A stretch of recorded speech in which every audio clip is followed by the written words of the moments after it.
Namaskara and welcome to BIC Talks, a podcast by Bangalore International Centre, bringing you conversations that move, inform, and encourage discourse.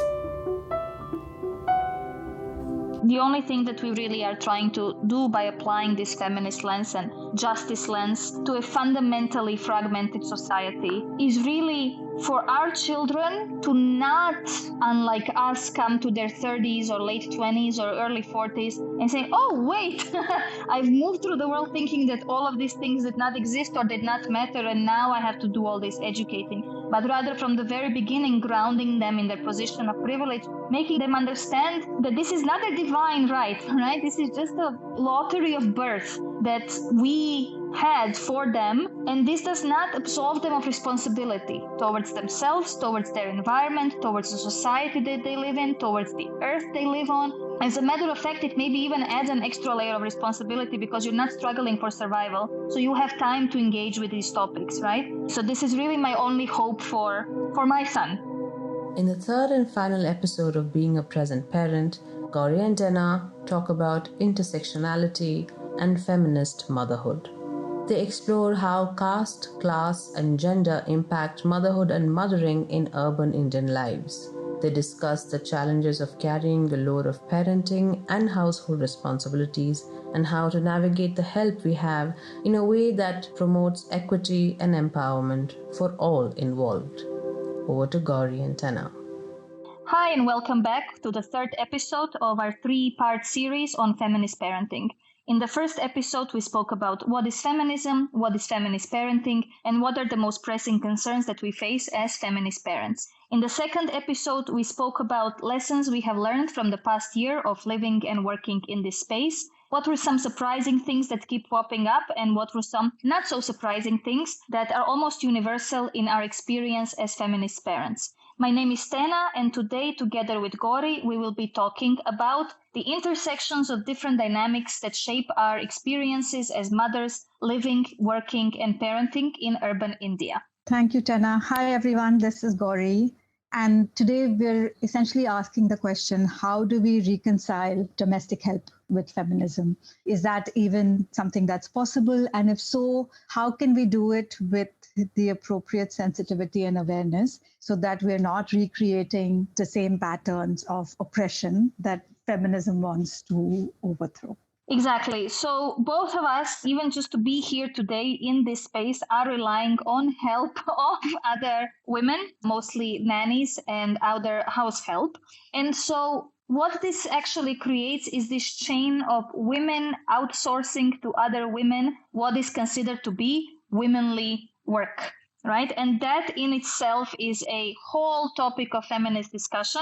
And there are a lot of implications, especially in India, around what that actually means for the dynamic within the household, what it means for us as feminists, what it means for us as parents. And just to preface, I come from a country where household help is not common and the reliance on household help is not common. So this has been a very, very steep learning curve for me. Actually, while I was pregnant, my husband and I kept saying, well, it's two of us and only one small baby. How hard can it be? We will not need a nanny. Well, that has changed 6 weeks after just one little baby came. And we really did I especially became very reliant on other women providing the care and the nurturing when I'm unable to do so. And I think for me, I had this fancy idea that I'd worked for all these years. Now I was finally going to have a baby, and I was going to give the next few years of my life to just caring for this little person that I'd waited so long for. And while most days, most of that is a delight, very quickly I knew that that was not enough for me. And I needed to be able to use other parts of my brain and other parts of my being. And the only way that was possible for me was to engage in, like you, a nanny, which is just such a complex, vexed, difficult terrain. And to be very honest, that's when I really mess up. I just have not cracked the code. You're entrusting this person with the most important person in your life.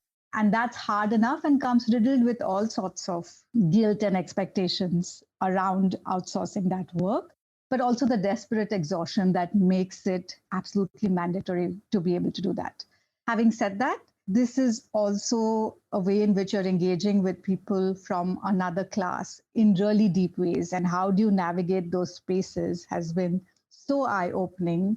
And, and unlike Tana, I grew up in a household where there was always help. And very early on, as I came of age, I swore that I would do it differently than my mother or grandmothers did, because I was woke and evolved and had all these, tools and theories at my disposal. And the fact is, none of them really helped me navigate this space. And it's one that I still struggle with. Even something as simple as nannies in the building or the help in the building has to take a separate lift, or anytime we go to public functions, there's often different food for them or different spaces for them to be in. And this is also the person who has the most important person in my life. And how do I put the two and two together, that she's important enough to me that I trust her with things perhaps I may not even other people in my family.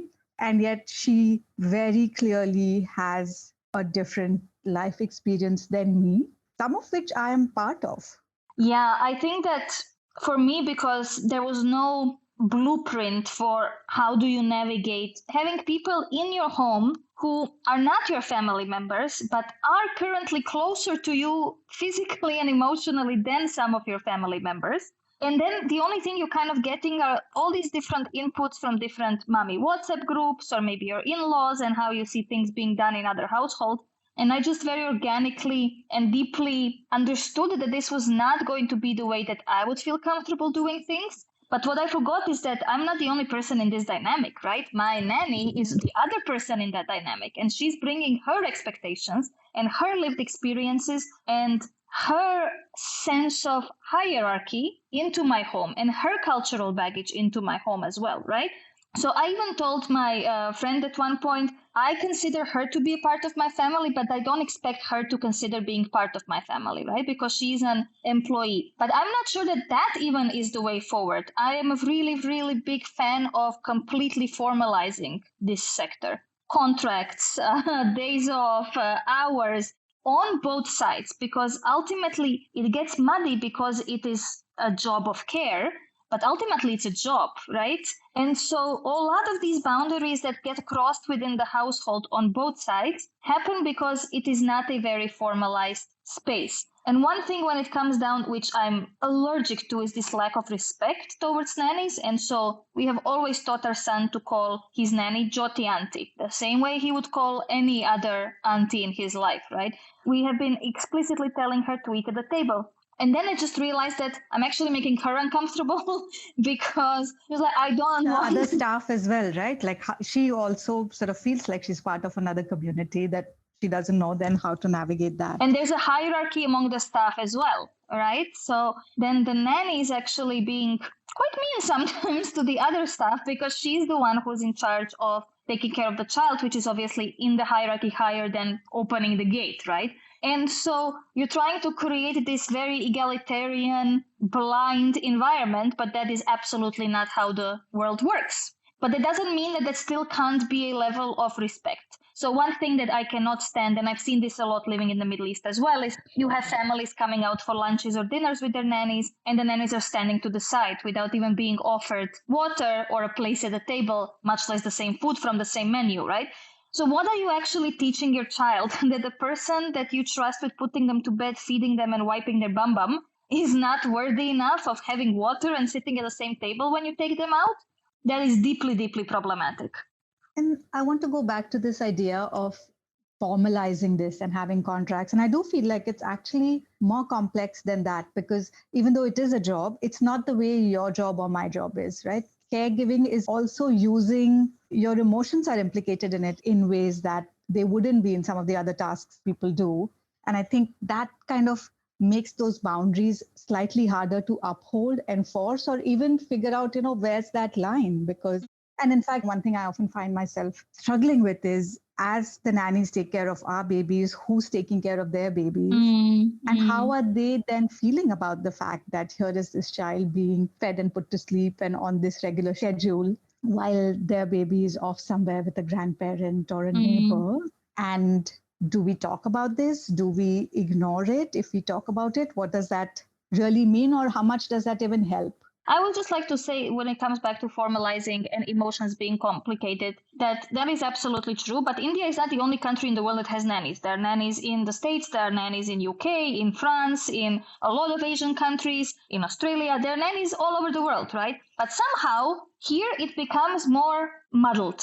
Right? Maybe because the presence of a live-in nanny is a lot more common than it is in some other countries. But there are nannies taking care of children all over the world, and they still have, you know, exactly how many days off a year they have, how many holidays they have. Are they taking 2 days off a week, 1 day a week? What is the insurance and all of these other schemes? I think that what happens here is because the class and caste structure is so much more complex. And also this kind of work, and this brings us back to patriarchal structures, is not seen as valuable. It's not seen as valuable when it's the mother providing it. It's not seen as valuable when it's the nanny providing it. And there is also a large sense of entitlement. And, oh, I'm making your life better by giving you this job.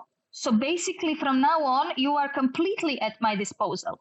And so often you'll see these comments, it's very difficult to find good help. It's very difficult to find a good nanny.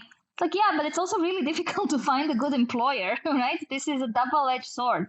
Right. And, I have to say that my experience has been that it's been very difficult to find good help. And, this, Tena, I feel like I could write a book on my experiences. And I think part of it is my inability to just have clear thinking around this, to process the guilt, the complexity with what does it mean that someone is performing this labor for me that traditionally I am supposed to perform. Is it me overcompensating for it then by then not holding these clear boundaries and, allowing for, messy spaces? Because I guess I find myself thinking, what's the solution? Is it reimagining meaning around certain kinds of labor, where then it's not demeaned labor? It's not that, hey, I'm, thinking of a strategy for corporate social responsibility while this person is, washing my baby's clothes, and somehow we think of them as equal. Is it to do away with it? And how's that the solution either? Because it's absolutely impossible for us, like you said, for us to be even having this conversation if there wasn't somebody watching the little ones right now. I come from a country where you definitely do not have a live-in nanny. That I have never heard of this in my life. But you can do that because there's infrastructure. There's social infrastructure, there's support systems, there are nurseries that are not open from 9 to 12, but rather from 8 to 6, so people can actually go and do full-time jobs. There are infrastructures, you can pop your baby in a stroller and be out of the house for the whole day, right? Things that you cannot with the way that our cities are designed and have been growing. So there are alternative ways of looking at your childcare, but not in a place where other infrastructure and support systems doesn't exist, right? This is all intertwined. And so if there's no state or affordable childcare, not just for the children of nannies, but for our children as well, right? If the childcare options are not open for the hours that the companies are open for, right? If things like doctors, grocery stores, and salons are not open for longer, so you can get all of those things done outside of your working hours. Also, we all live, at least up until when I was still little, we were relying very heavily on the grandmas and the grandparents to take care of children. But now the working age is much longer, right? So when you have kids, your mom is still working. So a lot of these structures are simply leaving us with pretty much no other choice but to either stay at home and take care of everything or rely on another always woman to do this kind of work. And even what we spoke about yesterday with the intergenerational dealings, I mean, even those of us who do have grandparents and have them around, find ourselves asking if, that's the kind of learning we would want our kids to have at such a young age. Yeah. And I always say that the cheapest way to pay for childcare is with money. Every other type of childcare you're paying with your mental health and peace of mind. So when it comes to what we spoke about in the first episode, the division of labor, the divide of labor within the household, oftentimes what you hear and see in a lot of our circles or WhatsApp groups or mom spaces in general is that the partner's solution seems to be to throw more people and more bodies at the problem, right? So the solution is, well, we'll hire a night nanny as well, or we'll hire a driver so you don't have, or we'll hire a cook so you don't have to take care of this. Who is then managing the household company that's then being run by 4 or 5 employees That's not the solution to the problem of unequal parenting or unequal partnership. That's just adding an extra layer of complexity to your day-to-day work. Right. And imagine if we thought of homes as companies, how many verticals would be attributed to, the woman at the top. So whether it was HR or procurement or, I don't know, strategy and planning, I mean, all of it would be with us. You're right. And in fact, I was thinking about the Futures Literacy Lab we did with UNESCO earlier last year, when we were talking about how, in terms of infrastructure, we need to incentivize childbearing going forward if that has to continue, for urban middle class and above households, because it is getting really hard. And as traditional systems of kinship-based families are breaking or at least changing, what's taking their place is there's just more and more falling on to women to figure out. And already when so much of your time and labor is controlled, or at least sort of is expected to be used in the service of others, I don't know where women will come up with even more time and even more mental space and even more emotional resilience to be able to handle it all. I mean, there is a simple solution to that, and that is men stepping up. So my kind of problem with ideas of, and you have seen this a couple of cases even among my wider group of acquaintances and stuff, husbands paying a salary to the stay-at-home parent to kind of compensate for the unpaid labor.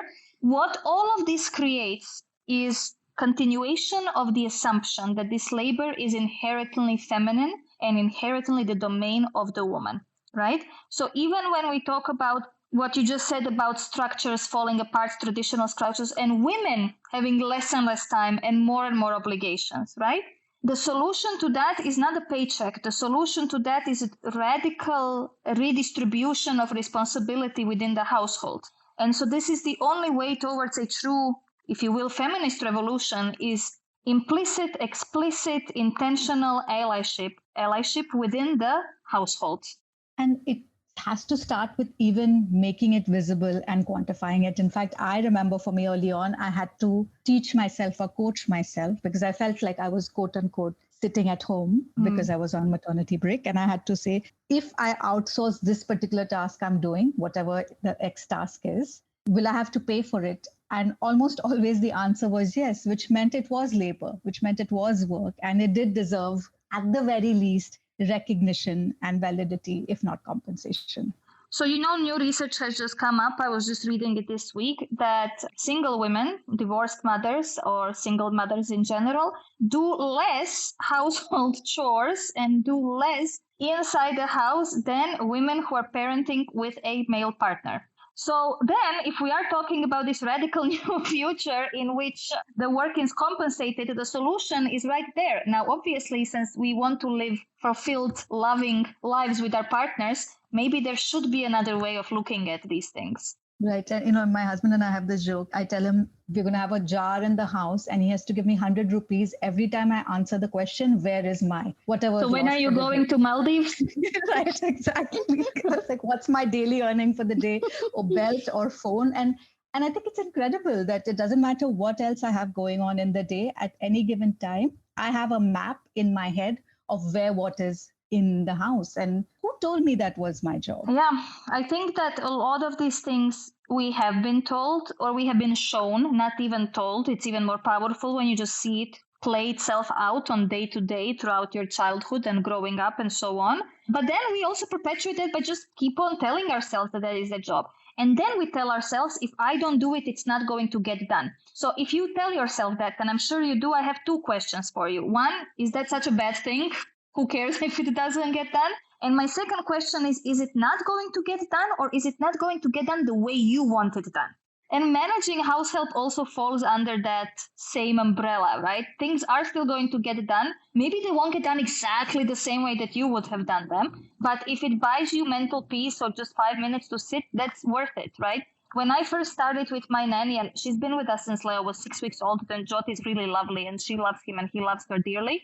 But I would be sitting on my laptop working and thinking, are they playing the same way I would play with Leo? Are they singing enough songs? Are they painting? Are they coloring? But ultimately, who cares, right? Is he safe? Is he loved? Is he taken care of? Am I able to get on with my day, right? And it goes back to the idea of good enough parenting that we were talking about in the first episode. I also think we need to do more around redefining meaning assigned to task. I was talking to my cousin brother this morning who's a corporate lawyer, and he was talking about how he was up till 8 this morning working on a deal. And I thought, wow, that's very hard work. And I don't know that we would say the same thing if I was up doing something for the baby. And I think that we need to rethink what we think of as work, what we think of as valuable work, what we think of as labor that's cheap or less than. And it is this like messy thing in India, because there are tasks that were traditionally with certain castes. And you see that continuing today. And in fact, to be very honest, it took me a long time to recognize the ways in which I was implicated in that, because I grew up caste blind, which I now realize I could afford to be because I'm Brahmin. So I could say caste politics is moot point or is no longer relevant, which isn't true at all. So I would just like to make a little note here that it is impossible to have a serious feminist conversation in India or Indian diaspora for that matter that does not mention caste. And it's not the job of the caste oppressed to educate. However, that being said, it's a topic for like a whole other podcast, especially in parenting. So today, let's just say, check yourself and don't pretend that caste is not an issue, and don't think that saying that you're caste blind is like something to be proud of.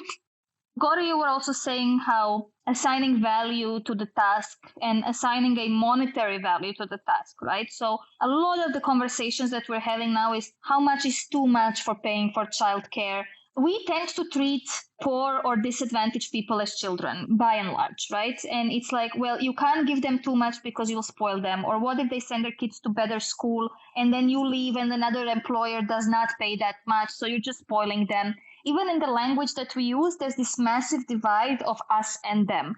And this really comes down to this respect for the job that you're hiring the person to do, and seeing it as something that is, like any employment, mutually beneficial, right? It's not just you doing people a favor because you're lifting them out of poverty or whatever story you want to tell yourself. It really is, like any employment, a mutual relationship between an employer and an employee. I think it's more complex when you're from India, though. You can afford to have that vantage point. I think when you see it all in neutral ground, for me, I think it's a hard one. And let me wrap my head around why it feels it's hard. I think somewhere there is the recognition that no matter what I think even good payment is, it's still not particularly fair, right? Like what I get paid to do the job I do is still so much more than anything I would pay the domestic help that's enabling it to make it happen. And there is no getting away from that. And it makes me think of Audre Lorde's sort of quote about the master's tool, never dismantling the master's house. And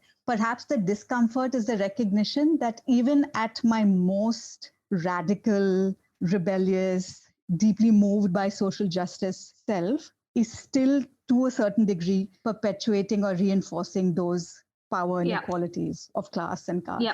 And both you and I come from extremely privileged positions in different ways, right? You because of your caste and your socioeconomical positioning, and me being a white woman in India and my socioeconomical positioning. So again, all of our work in activism and so on, we have to continuously be checking in with that privilege and seeing the ways that, yes, we can make changes within our own households, but yes, by our very existence and how we live our lives, like you said, we are perpetuating certain injustices. It brings us back to sort of our first episode again with this why feminist parenting matters. And I think to a certain degree, it is just also our optimistic belief that we are equipping our children with a more nuanced understanding of the world. And you're right. The fact that we can afford to have this conversation is a privileged position when feminism is also touching on far more heinous things that impact women's lives. But somewhere we need to believe that when the needle moves, it impacts it all, right? It shifts it all. Exactly.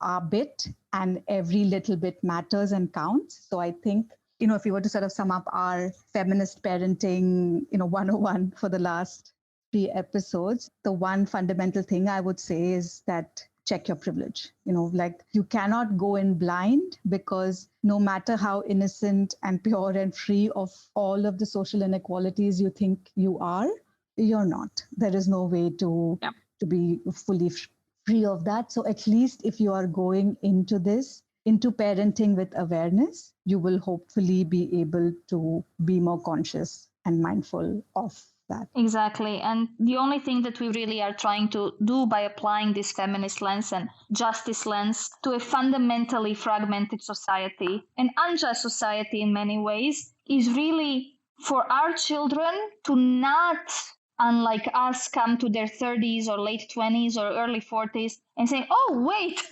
I've moved through the world thinking that all of these things did not exist or did not matter, and now I have to do all this educating. But rather from the very beginning, grounding them in their position of privilege, making them understand that this is not a divine right?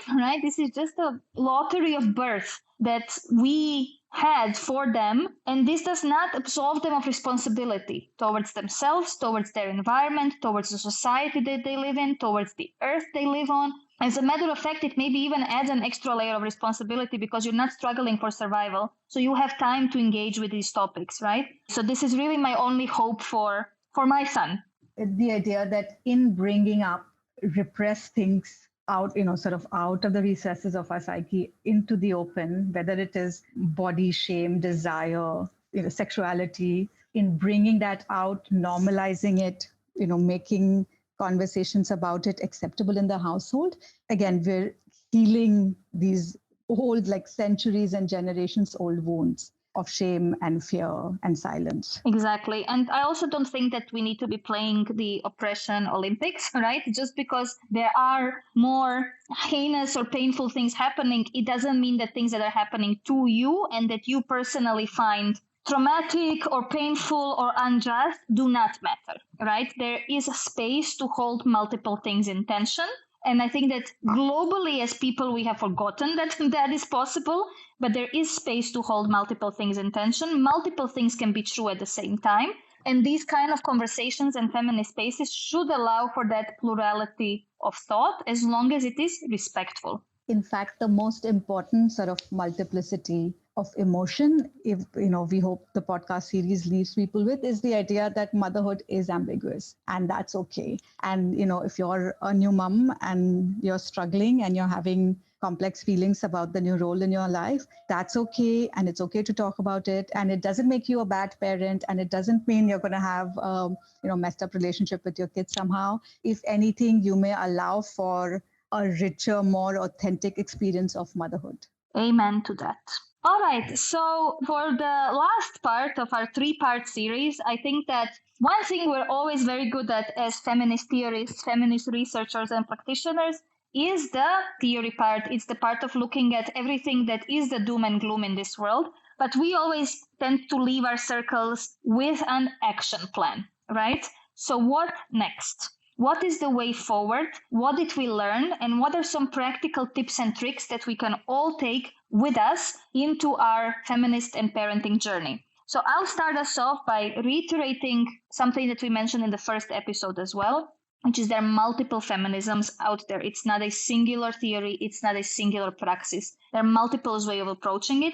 And there is no right way to be a feminist. However, I would say that there are wrong ways to be feminists, right? So, and here I'm talking specifically about choice feminism, which is this idea that just because you made a choice as a woman, it is inherently a feminist choice. We know that this is absolutely not true. We know that women are also upholders of patriarchy. So, for instance, when I get Botox done, this does not mean that Botox is a feminist thing, right? I'm making my choice, aligning myself with patriarchal ideas of beauty, youth, and so on. But this does not make it a feminist choice. So a lot of now Insta feminism and Reddit feminisms are very open to this idea that any choice that a woman makes is inherently feminist choice because it's made by a woman. So I would just urge you to still use a critical lens, even when we talk about feminism, while being inclusive. And I think the other thing I'd like to leave us with is we are all works in progress. So educate yourself and keep the conversation going within for what's the, I think, and maybe this is where you choose your particular value. For me, it is what's the kindest thing I can be doing in this given moment. And very often it leads me to the feminist decision I would make. So educate yourself, examine your own positions, your biases, your privileges and entitlement.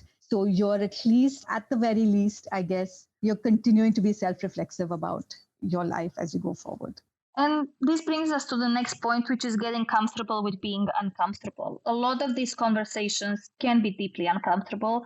especially around bodies, sexuality, bodily autonomy, pleasure, guilt, regretting motherhood, which I think is the ultimate taboo. It's the last taboo remaining probably. Get comfortable with being uncomfortable with those topics, because this really is the space where growth happens. And this also means get comfortable with being called out, right? A lot of us who operate in these spaces, especially from positions of privilege, need to be aware of the fact that we don't know everything, especially not from a lived experience perspective, which means that we will be called out, which means that we will be held accountable. And it also means it's nobody's job to educate us, right? So when people tell you, you made me feel uncomfortable or this was incorrect, the correct answer to that is, I'm sorry, and I'm going to go and do my work, right? And I guess that takes me to the last point, which is show yourself grace as you navigate this journey.